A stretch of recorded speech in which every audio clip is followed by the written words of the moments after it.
friends. Today, if you didn't know, Savory Edition Part 2. I was so thrilled when someone asked to do another savory, and admittedly, what were the 4 options? I know for sure savory bread pudding, which almost no one wanted to do, by the way. Guys, it's so good. One day I'll convince you. Savory shortbread was back. Savory scones came back to the poll, and then it was an absolute whim. I threw pot pie on the list because I think I was making it that night, and I thought, well, we'll see. And then you picked it, almost a landslide. Like, I was shocked. Everything got a little bit of love, but pot pie got the most love. I'm in my psychedelic Ben & Jerry's from their Vermont. If you haven't been there, hopefully you get a day where their sample isn't Cherry Garcia. I am not partial to that flavor of Ben & Jerry's. I think it's one of their most popular. I was there a long time ago, but I picked up an apron while I was there.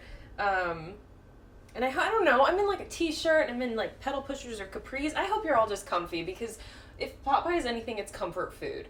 I was looking up the history of pot pie, and I had it wrong. Totally wrong. It's started in the Roman Empire. And it became this, I guess, a grotesque. God, I feel like I shouldn't even tell you. They tried to cook birds alive in the pie so that when you cut it, they would fly out. That's not what we're doing today. I didn't know that pot pie had such a interesting, show-stopping history. I know that some people are. It's a hit or miss with pot pie, I think. For me, it's just maybe the language we use about it. Don't call it a gravy in the middle. That's not, I just call it a filling. But we're gonna have fun today. We're absolutely gonna have fun. So I hope everyone is ready to make some comfort food today. Just so you know, it can be frozen raw.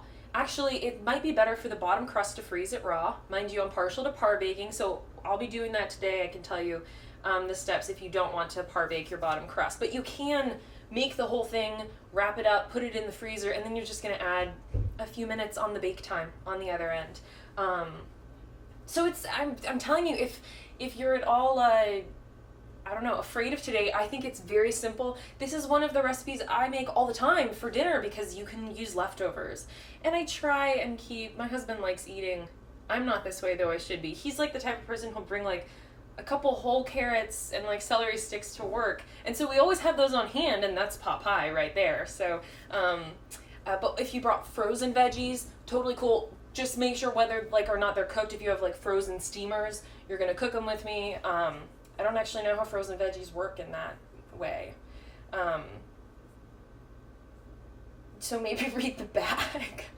I'm using some frozen corn today. The difference is, if I take you through today, I hope you did bring a pie crust ready to go. I did bring the recipe. I showed you guys how to make for quiche. I'm making a double crust pot pie, so one on bottom, one on top. You can just make the one on top. Don't just make the one on bottom. Or to each their own. So we're going to par bake the crust, or I will. You don't have to. Some people just make pot pie with the bottom crust raw and then bake it all together. I just don't like soggy bottom crusts. It's like the Queen song. No one wants a soggy bottom crust. That doesn't make for good pot pie. That's one reason I think pot pie can be so hit or miss. And so I'm going to make sure that our crust on bottom is cooked absolutely perfectly, so that on the back end you can actually enjoy it, not avoid the soggy crust. And then if you brought a raw protein, go ahead and whatever you're using, chicken breast, turkey breast, lamb, you can use whatever you want. My only recommendation is maybe not to use any ground meat. You can. It's a different type of thing. The soggy bottom boys love soggy bottom crust. Thank you so much for that. Someone loves soggy bottom crust out there. And if you have a raw protein, get a pan out and start cooking it now, just so that you don't lose any time on the other end. I have leftover chicken thigh meat that I made yesterday, so I'm going to be using that. It's just, you're going to incorporate it at a different time, so get your raw proteins going right now in the beginning. Also, if you brought potatoes, if you like big hunks of potatoes I'm not using any potatoes today, but if you like big hunks, you might want to boil them for a few minutes first, and then you'll saute them with the rest of your veggies.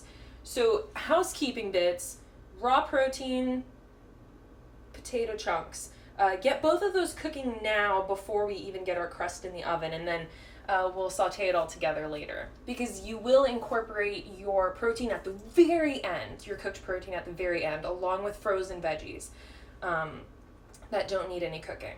Otherwise, I'm going to get our recipe up and show you what we're doing today. Pie crust.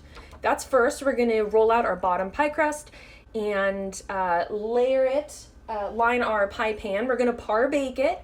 If you weren't here for the quiche or you haven't done it yet, go ahead and check it out on the website. You can find the full recipe written out with the video.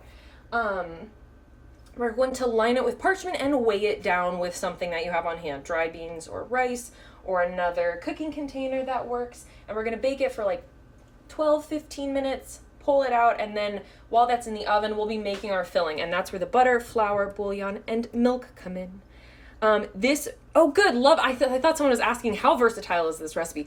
Yes, it is. I'm glad you like how versatile it is. It's seriously whatever you have on hand and whatever you want to incorporate. You don't have to add a protein, for instance. If you want to make a veggie pot pie, just omit the protein. Really easy. The real amount portions are the butter, and I will mark that. These guys are where the amounts really, not even the milk, honestly. I know I said just make sure you have a half cup, but you don't need it. These are the amounts that we will need to make sure it comes out okay. Yes, we're going to par bake it at 350, and I'm gonna put this away for now because we don't really need it yet. Go ahead and preheat your oven and we'll get our pie crust rolled. If you're using the quiche recipe for the pie crust, you're going to use half for the bottom and half for the top. The reason that you put it in a circle to begin with is to make it easy to roll. So I cut mine in half, but you can roll it all out and then just gather your scraps and re-roll for the top. I'm doing it this way. I didn't bring a huge surface to roll on. So you're looking for it to be maybe 1/4 of an inch thick, just a couple millimeters thick.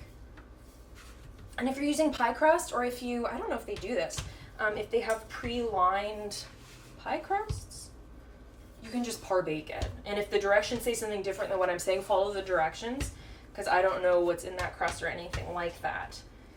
But the point of par baking, half baking, is so that the crust gets a little bit of a chance to cook before we put a bunch of liquid on it, which I think is really important. My crust is a little cold. I pulled it out a bit ago, so you might have to muscle through it. It's okay if you do. And it might fall apart a little bit. That's okay too. I don't know if you remember the quiche. It's best if you can rest your crust. If you can't rest your crust, it might fall apart while you are rolling it, and that's okay. That's sort of what happened to me. We didn't have long to rest that crust for the quiche. And so I was sort of patchworking it into the mold. It tasted wonderful. That is my only goal ever. My husband and I just started whatever is considered collection or season 2 of the Great British Bake Off. I know, I haven't watched it. I haven't watched it at all. So many people have always recommended it to me. And they just made something I've never heard of before. I learned so much from watching that show. I haven't heard of so many things. Oh gosh. Oh, il flottant?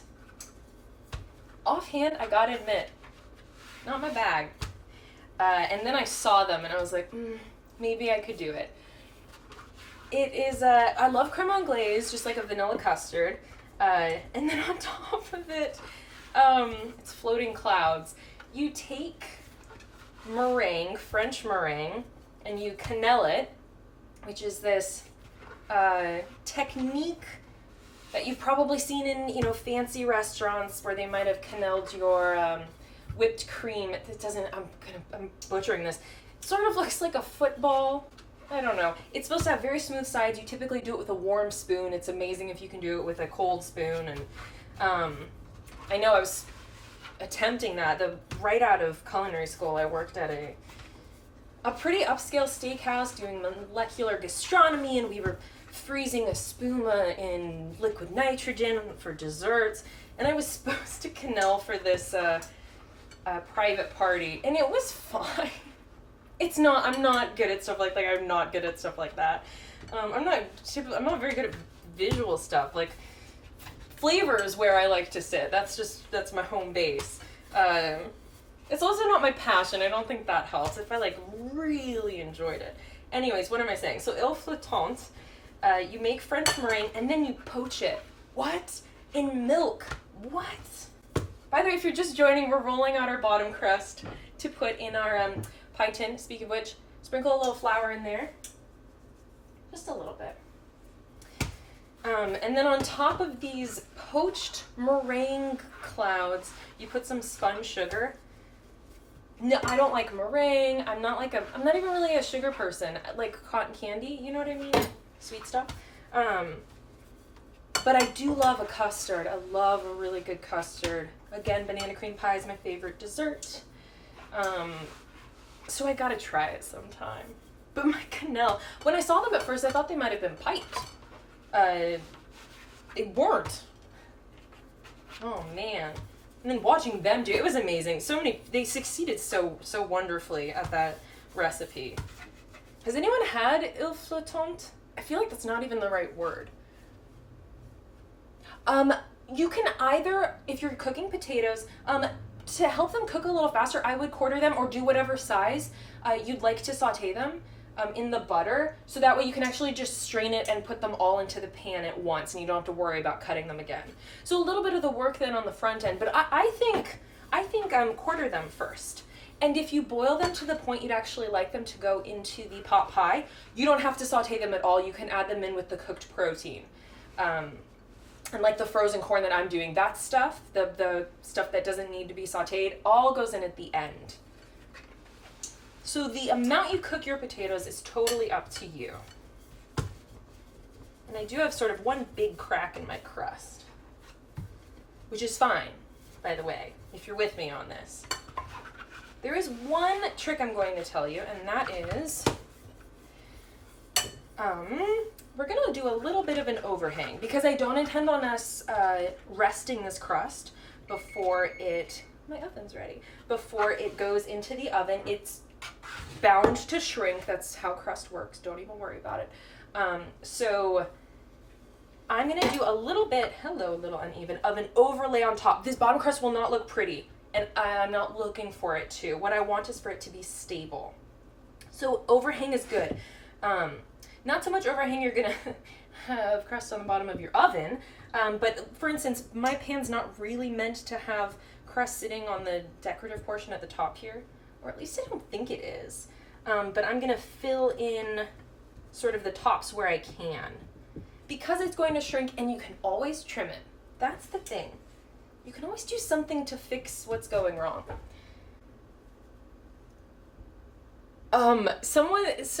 Culinary teacher says that the fall final was a version called Oeufs à la neige. Eggs, I don't know what that means in French. What does that last word mean in French? Also, spell out the pronunciation, because I feel like I just botched it really badly. Eggs? What did you do? Okay, you take a second to type, because I'm fascinated. Also, that sounds so mean to do to your students. Now I want pictures. I bet they really excelled.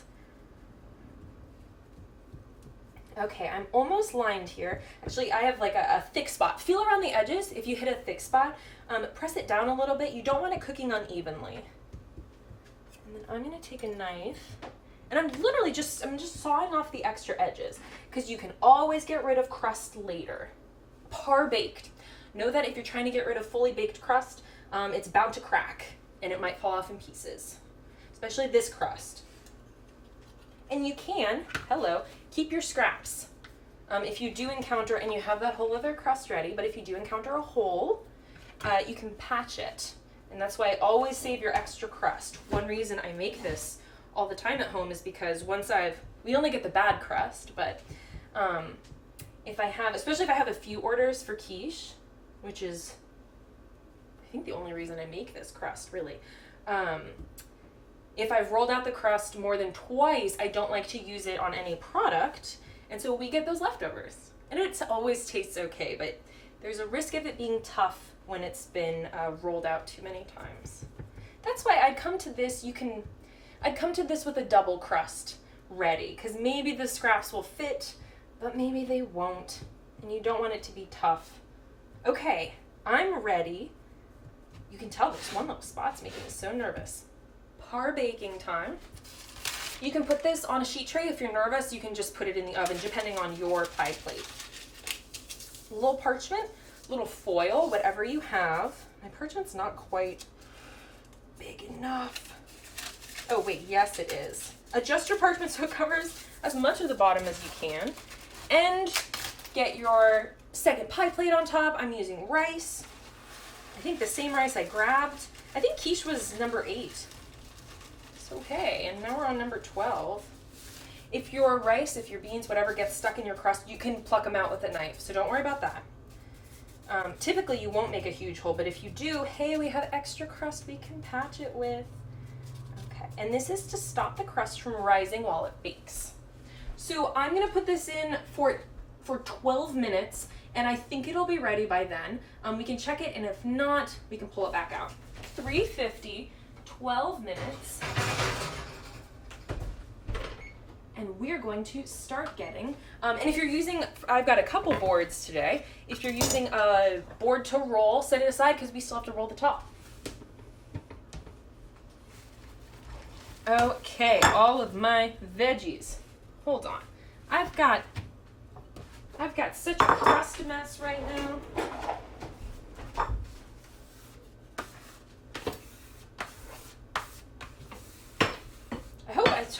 Gosh, I didn't say it, but I hope everyone's rolling in flour.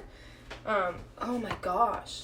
Why don't we ever roll, I do that with puff pastry, why don't we ever roll crust in Parmesan? It works just as well. We should roll it in sugar and have like little pie crust cinnamon sugar bites. Thoughts? Right? Sometimes people sell leftover crust and it's like little packs of, anyways, a lot of thoughts going on. Get a pot. You don't want a saute pan. You need something that has a little bit of depth because of what we're making, which is a filling, our gravy, and we're going to make a roux. A roux is a fat and flour, and it helps a sauce thicken. So you'll see roux at the beginning of a ton of recipes. But we're doing it a little different. This is where you're getting your 1/3 of a cup of butter. Oh my gosh. Okay, we've got snow eggs. We've got an answer on the œufs à la neige, which I still think I don't pronounce right, but very kindly, this culinary teacher is saying I pronounced it perfectly. It means snow eggs. Wait a second, that's nowhere near enough of a description, and you have to tell us more. Snow eggs? What? Okay, I'm waiting on that. I'm waiting on more of a description. The plan here is to get your butter melted in a pan. So get that 1/3 of a butter out, melt it in a pan. And we're going to saute our veggies in that. So we're going to prepare our veggies now. And I like half prepared it, and I was like, oh, but other people wouldn't be. I know that the healthiest or whatever part of the carrot is the outside. Sometimes though when I scrub it, if it doesn't look like it's working, I gotta peel it. I don't actually typically peel carrots. But it's not the prettiest carrot today. And what you need is uniform size, and that is whatever it means to you. If you cut potatoes earlier, you want everything to sort of cook at the same time. So what I have today is whatever I had on hand, which is carrots, onion, red pepper, and celery, and they're all gonna saute at the same time. And I'm just using 1 stalk of celery, if you want to know my amounts. 1 stalk of celery. I'm going to use 2 carrots, maybe that whole onion, maybe more like 1/6 of an onion. I am an onion person though. And half a red pepper. And on the herb front, which I do also have on my board, I picked up some fresh rosemary and I have fresh thyme. I needed it for work, so you know what I mean? I grabbed some and brought it home with me for today. So usually I use dried because I don't keep fresh herbs on hand because I kill them quickly. It's not my talent at all. And if you did miss it, I am melting butter right now. Make sure you have a heat-proof spatula and you're actually not going to use a whisk. I know For some reason, it makes me nervous every time I make pot pie. I'm like, wait, shouldn't I? When you're making a roux, you don't want clumps of flour. I'm telling you, you don't need a whisk, and I don't know why. So uniform size, like some of my carrots. That guy, hello. There we go. Okay, I've got celery and carrots chopped. Again, frozen veggies, gonna go in at the end, if they're cooked. If they're cooked and frozen. Again, I don't quite know how that means. Okay, answer on the snow eggs. They're the same thing as île flottante, which is what I've been describing, but the meringue is poached in smaller portions and looks like poached eggs served in a crème anglaise. Oh my gosh. What? I'm coming by school next year, if you're cooking in the kitchen together and not distance learning, and I want everyone to show me how to make these. That sounds really hard, by the way. How did your students do? Good for them. That's incredible. I'm telling you, at first, I wasn't digging the idea, and then all of a sudden, it's all I could think about, clearly. Although I watched that, I think I watched that this morning, so I've been thinking about that since I ate breakfast this morning. Also, what might happen here? Your butter might brown. That's okay. I've got one more veggie to cut. And if you're, sometimes, you can add veggies at different times to cook at different times. That's up to you. I would not add your fresh herbs. Maybe I'll just use half of this red pepper. I wouldn't add your fresh herbs until the end. And we're going to be taste testing at that time. All right, I'm going to get these guys going while I cut this red pepper. And here's the thing. Salt and pepper, like this should all, you want it cooked deliciously. So we're going to be seasoning. You want to season this. And if you want to go for more than salt and pepper right now, you can. I start with salt and pepper, and then I taste test again at the end. If you wanted to add garlic, feel free to throw garlic in now, whatever you have on hand. Again, frozen veggies at the end. Everything that needs to be cooked goes in now. Proteins, not now. Don't put the proteins in now. I am not a whiz with knife cuts. Although if you didn't know it, you should move the food you're cutting, not your knife. Did you know that? It's actually a lot easier once that's how you cut. Like your knife stays then in one direction and the food moves. So you shove the food through. It's like a machine. I'm excited. We're having this for dinner tonight. And normally we don't get the fresh crust. And normally I don't make a double crust. All right. What you're looking for here is it to be fork tender. So you stab it with a fork and it goes through easily. I don't like mushy veggies in pot pie where it all sort of congeals and becomes one mass. I think that's another reason some people don't like pot pie. You gotta cook your veggies well, so season them, and then you don't want to overcook them. I will tell you, I'm not fancy. Don't keep broth on hand, just like fresh herbs, which I kill. Broth, I let go bad. So I have just bouillon. So I'm heating up. I'm not even boiling the water. So many things you're learning about me right now. I'm just heating this up for 2 minutes, and then I'm going to stir in my bouillon mix, and that's what I'll use as broth today. I want you to know. So you're going to be doing 1.5 cups broth here. If you don't have broth, you do need liquid. So water is basically what I'm putting in, right? I'm basically putting in water. So if you need water, if you don't have broth and you need liquid, use water. That's okay. Of course, it doesn't have the same flavor profile, but it's, you know what I mean? It's not like my bouillon in a jar is gonna bring that much to the table. But you need the extra liquid, so you can't just omit it. Don't try to do that. I don't know what would happen, except it would be an incredibly thick pot pie filling. And if you're wondering what I'm doing right now, I am just getting some of my fresh herbs off of their stems. I don't like the thick stems in thyme, even if you can't eat them. And for sure, always rip your rosemary off of its stems. And don't forget about your veggies. You don't have to taste test yet. We're actually going to, at the way end, taste test and see what we think and season it a little more. Your next step, if you're getting your broth together, is the flour. Get 1/3 of a cup of flour ready. This is going to be our roux portion. And it is, I don't think this is a typical roux because it's 1-to-1 fat to flour.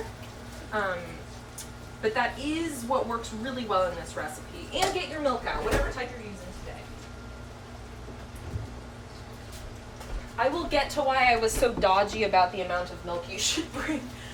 I hope it wasn't confusing. And I'll check, does anyone have any questions? Always just let me know.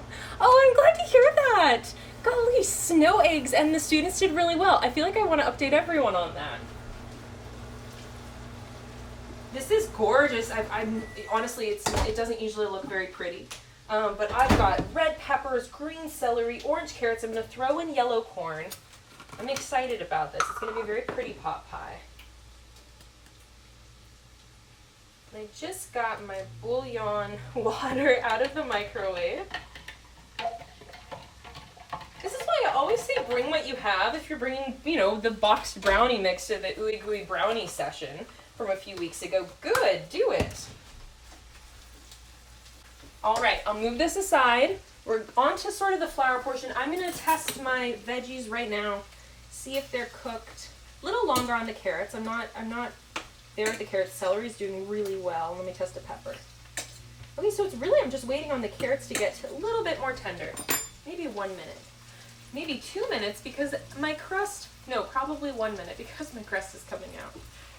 You want to sort of get that flour in. Okay. If anyone has any trouble, let me know. What are my big points so far? Season your filling. Equal cuts is desirable so it cooks at the same pace. We were never actually taught knife skills in culinary school. I mean, I was in pastry. I've never thought about that. I know that, golly, I feel like I might have told you guys this before. Okay, let me test my carrots. I feel like my brother, perfect. Add all your flour in at once, but sort of try and sprinkle it around the pan. And this is 1/3 cup flour, equal parts flour and butter in this roux. And you're gonna mix it in, it's gonna be thick. And we need to cook the flour. Flour does need to be cooked. There is actually a risk of E. coli if you don't cook your flour. And it should be thick. I'm going to show you what mine looks like. It's sort of like a thick, mushy mess. And that is expected. Our next steps are going to be adding our liquid. Bit by bit, we're going to start with all of our broth, our water, our bouillon, whatever you're using. It's 1.5 cups. And you're just going to, bit by bit, pour it in. And don't worry, my crust is about to go off. We can remove this from the heat to check on our crust. Here it comes. All right. Move this off the heat. And probably no matter what, this crust is ready. Depends how picky I am. Oh, that looks good. That looks perfect. Okay. And just you can let it sit. We've got a little bit of a ways to go. We're going to keep adding our broth. I just like to get the crust started. So many recipes. I was trying to figure out if I was crazy. This whole week I've been thinking about, do I par bake the crust? You'd think I was insane. So many people don't par bake in pot pies. And I'm just sticking to my guns. I'm sticking to my guns, and I guess I'm forcing everyone to come with me. Now here's why I didn't give you a measurement on milk, though I think I said at least 1/2 cup. I always eyeball the dairy portion. And I do that because I like it a certain thickness. I like this filling a certain thickness. And I don't want to pour all of my milk in all of a sudden. It's too much or too little. So I just eyeball it always. And it's going to be a matter of preference. Do you like your pot pie fillings thick or do you like them really runny? I think I like it somewhere in between, but I do like it I like it thinner. I can't even come up with a comparison. I like my pot pie filling like I like my pot pie filling, I guess. Not as thick as a custard at all. For instance, what I'm seeing now, this is way too thick. This isn't how I like it. I can show you where I am. This is all the broth in, and I'm gonna get started on the dairy. So this is up to you on the heat. I'm bringing a whole carton of, and I'm using non-fat milk. You can use non-fat milk on this. Whatever you have on hand. I'm going to pour it in just a little bit at a time because it's way too thick. For sure you're gonna need some milk, but the amount is an absolute matter of preference. Now for those of you with the protein, if you cooked it in the beginning, I should have mentioned this and I didn't, you just set it aside and wait to incorporate it at the end. You can always use the same pot. If you haven't cooked your protein yet, maybe just give it a wipe out if you cooked it in olive oil or something. You can make a roux, I wasn't sure about this, out of a lot of different fats. Vegetable oil, olive oil, bacon grease, which I actually have some. I don't know if this is going to be a point of judging me, but sitting in the windowsill from when I made bacon yesterday. You know, because you can't put it down the drain because it'll solidify and clog the drain. So it's just sitting there waiting for me to throw it out. But I thought, oh, if I had bacon in a pot pie, maybe I'd go half and half, like half butter, half bacon. I don't know. It's a little wild, but why the heck not? Try it once. Again, I'm just adding this bit by bit until I like the consistency. And there's no wrong answer here. If you really wanted to hold its shape when you scoop yourself a slice, probably thicker is better.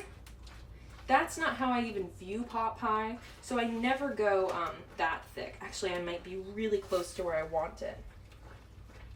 Just a little bit more, and I think I'm going to be so pleased. Okay.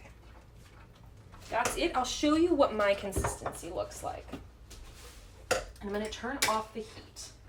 So mine is sort of, I think, just this gorgeous consistency. I don't even know what to call it. I don't want to say gravy, like for all that's in me, I don't want to say that, but I might. Ooh.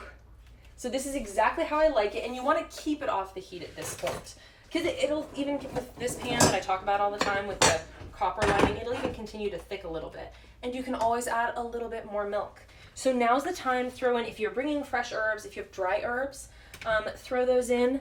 Add your chicken. I've just peeled this off of a chicken thigh before we started today. And then I have literally frozen corn in a bag.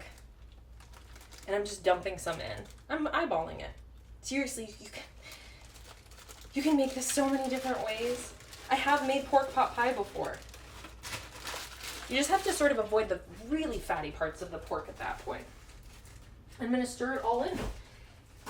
If you cooked your potatoes in advance, you stir them in now. All right. Ooh. Now here's the thing. I haven't seasoned since the veggies, fresh herbs aside. So do this, give it a taste. Because if you don't like it now, you're not going to like it in the pot pie. I'm not shocked. It needs salt and pepper. It's not surprising at all. We haven't seasoned this since the veggies, and we put so many ingredients in. But like, hopefully the chicken you used, for instance, you know, it was seasoned yesterday when I cooked it. Let's see. And again, this is a matter of preference. If you're adding in, I think I added paprika into that pork. I always think of paprika when I think of pork. I added paprika into that pork pot pie. Delicious. So go wild. Get all your spices out. And again.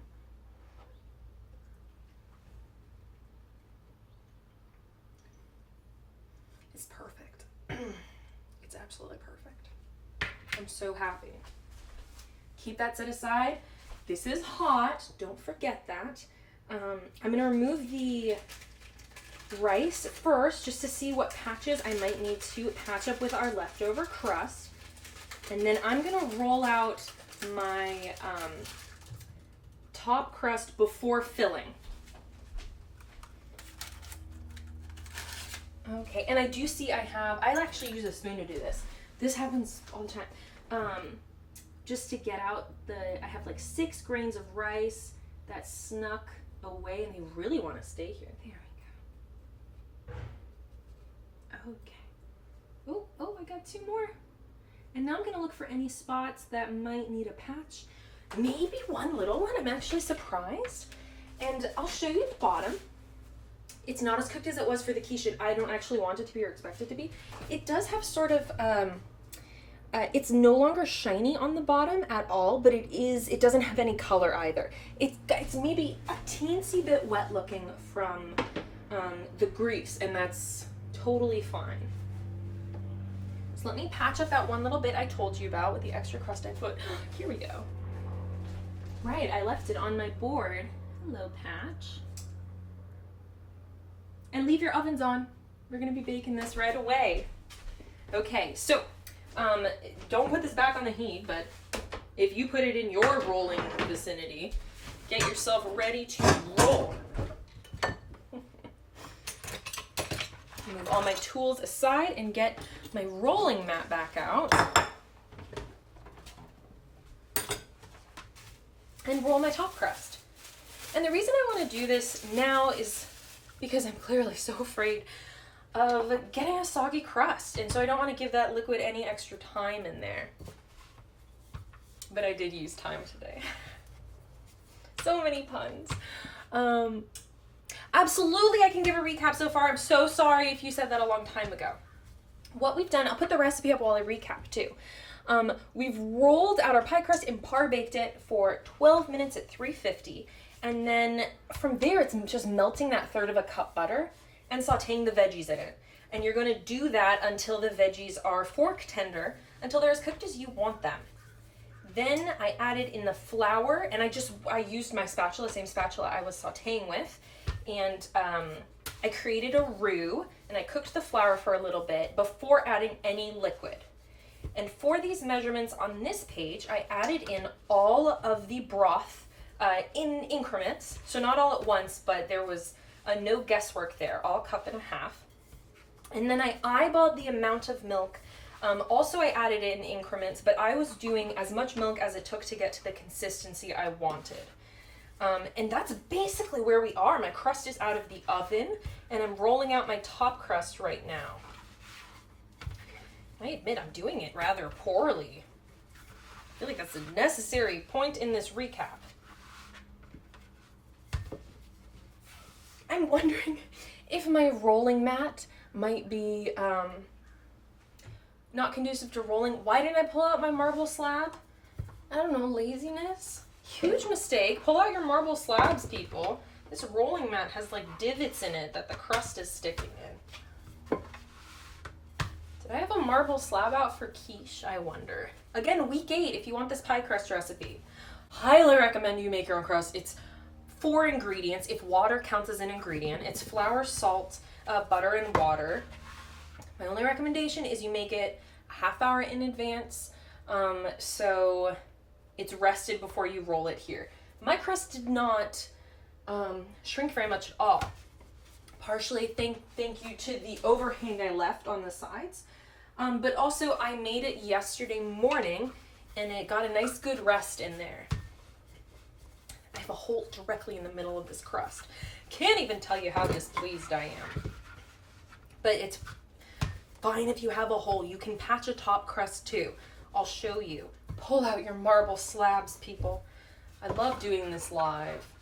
You can see every mistake of what not to do when you're making this yourself. I do love these colorful cutting boards because if you cook with a lot of meat, you can designate a meat board. But also they're varying sizes, and I always think that's really helpful. We have this, I think the red one's the smallest. It's this itty bitty little red one. Sometimes I pull that out just to make coffee so the grounds have something to fall on. That's not the counter. Okay. I'm basically there, and I think this is going to be a mess when I move it. So I'm going to pour my filling in. Then I'm going to sort of layer my top crust on, and I might trim around the edges a little bit. That's the game plan. So first my filling, which it looks so good. It did thicken a little bit while it sat, but if you look at this consistency, that's perfect. And it's so colorful. Oh my gosh. We're just missing purple and we have a rainbow. And blue. I know my colors. Purple and blue. I'm really glad for the inclusion of red pepper. I don't usually include that in pot pie. And get every bit out. Every bit. Okay. And then, get your offset and spread it. We are going to vent this. We're going to cut a hole in the top layer. Make sure the air has some place to escape from, lest it explode, which we don't want. Now my poor dear top crust that's just been through the ringer. Never again with this green mat. Someone remind me. If I'm like, no, I'm going to roll the crust and you see this darn green mat out, say, Sarah, in all caps, don't do that. Oh, crud. Oh my gosh.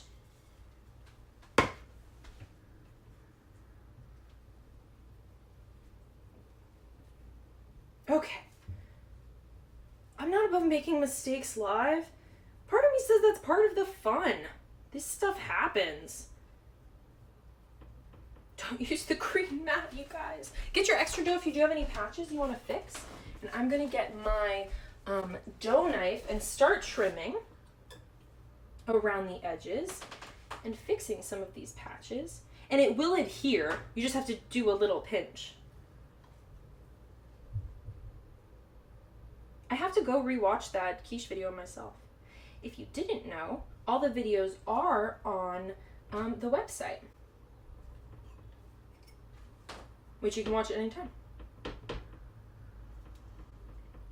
And if you weren't here last week and you haven't checked it out, all of the videos do have the full recipe written out, which I think is really nice. There we go. Okay.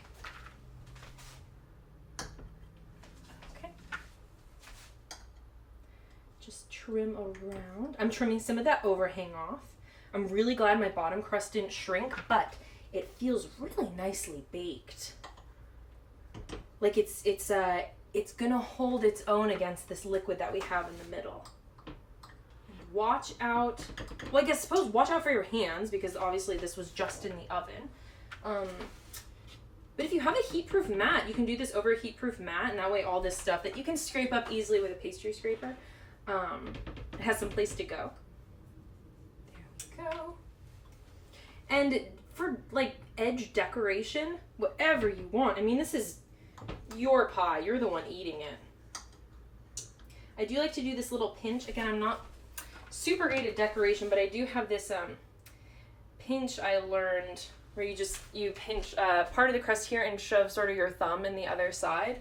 And it can be very cute. Somebody doing that around the edges.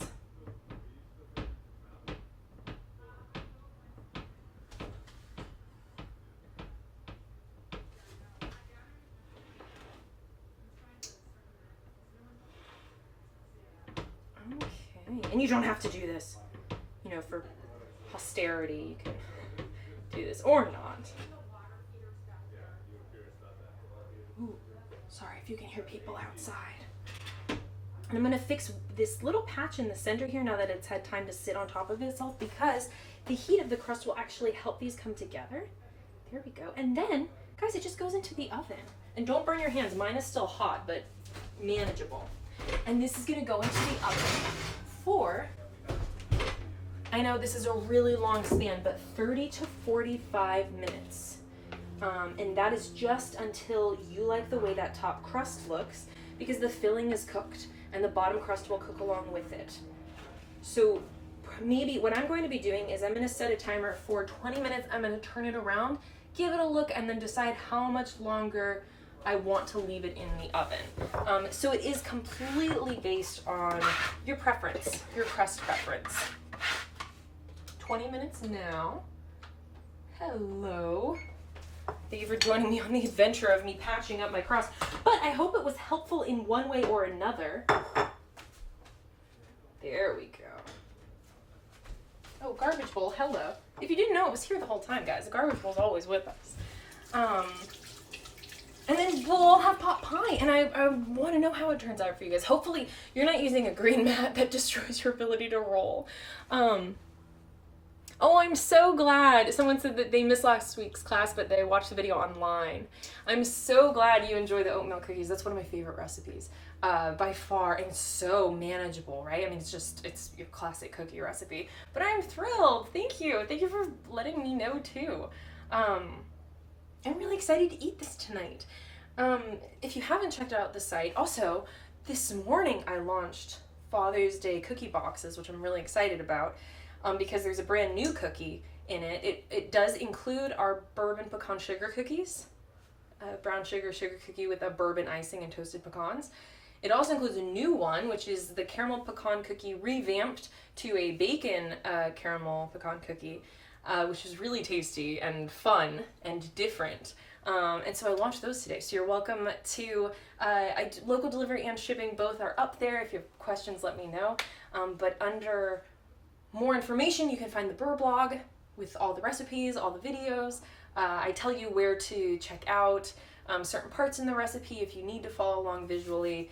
And next week I won't be live because it's Father's Day.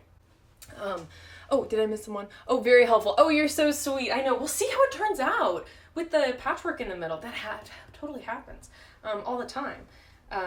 Especially if it's this hot in here too. I'm just realizing that. So next week, because of holidays are generally really busy with shipments and deliveries, I don't want to put this on the back burner, but also, you guys can celebrate holidays, you know what I mean? So I will be recording something, and I think unless I get a lot of blowback on this, that I should do chocolate souffle, which requires the stand mixer 2 different times, and so it feels like a really good recipe to demo sort of on the long form and pre-record and edit it back together. Let me know what you think about that. I think it would be very fun, especially following up something savory, do something absolutely sweet and rich and deep, dark chocolate and good. Oh, good. Someone is excited about that. I'm so glad you're go check out the Father's Day cookie boxes online. They're super fun. I think they're super fun. I'm completely biased. Otherwise, enjoy your pot pies tonight. Let me know how it goes. Let me know if your top crust went much better than mine did today. Man, if you're a pro at the decorative sides. Oh, I don't know. I can't. It could be because my thumbs are clubbed. I can't get a handle on it. But those people that have these gorgeous, just wavy or leaves on top of that's amazing stuff. Maybe we'll do a double crust apple pie sometime with a lattice, and we can do lattices together. Always so many ideas. Anyways, thank you so much for joining. This was really fun. I will, of course, update Facebook and Instagram on what this guy looks like, and how dark my crust is and all of that. So check it out in about, I don't know, rest it for 10 minutes once you're done. So maybe in an hour you'll see my update. Thank you so much. I will sort of see you guys next week. It'll go live at the same time as it usually does at 2 p.m. on Father's Day on the 20th. Okay, take care, and let me know how yours goes.